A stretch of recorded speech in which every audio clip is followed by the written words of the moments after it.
नमस्कार मित्रांनो, ओम साईराम.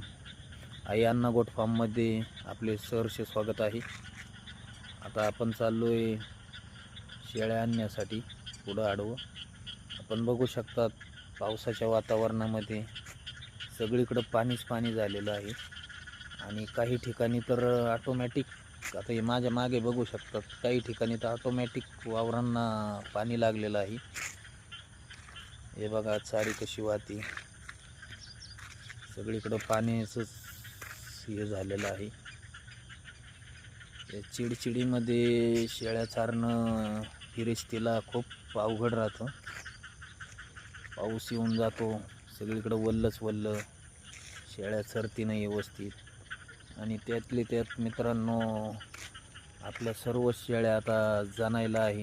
नेमकं पावसाळा थोडा राहिला आणि शेळ्यांचं स्टार्टिंग चालू झाली जाण्याची. त्यामुळून खूप त्या पिल्लांना सांभाळणं अवघड आहे. हे बघू शकता आपण, वातावरण एकदम छान आहे. सगळीकडे पाणीच पाणी, झळझळणारी झरी. हे बघा, सगळीकडे पाणीच पाणी. अशा पद्धतीने चाललेलं आहे. आता दसऱ्यापर्यंत तर आता पावसाळा आहेच. दसरा झाल्याच्या नंतर पाऊस कमी होतो. तोपर्यंत तटीचा सामना आहे.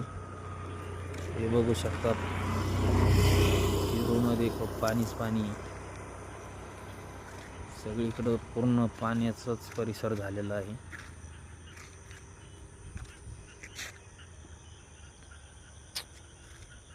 बघू शकतो किती पाणी आहे. आता शेळ्या आल्याच असतील आसपास जवळ.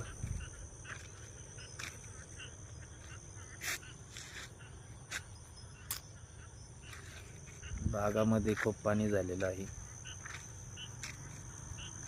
चारीला पाणी वाहतंय. काही ठिकाणी तर ऑटोमॅटिक पाणी लागलेलं आहे. वावरांमधूनच पाणी येतं. खाण्यासाठी भरपूर आहे. हे बघा, पूर्ण खायला भरपूर आहे. पण पाऊस पडल्याच्या नंतर शेळ्यांचं चरणं अवघड राहतं. त्यांना झाडपालाच लागतं, डाळा वगैरे करणं लागतं त्यांना.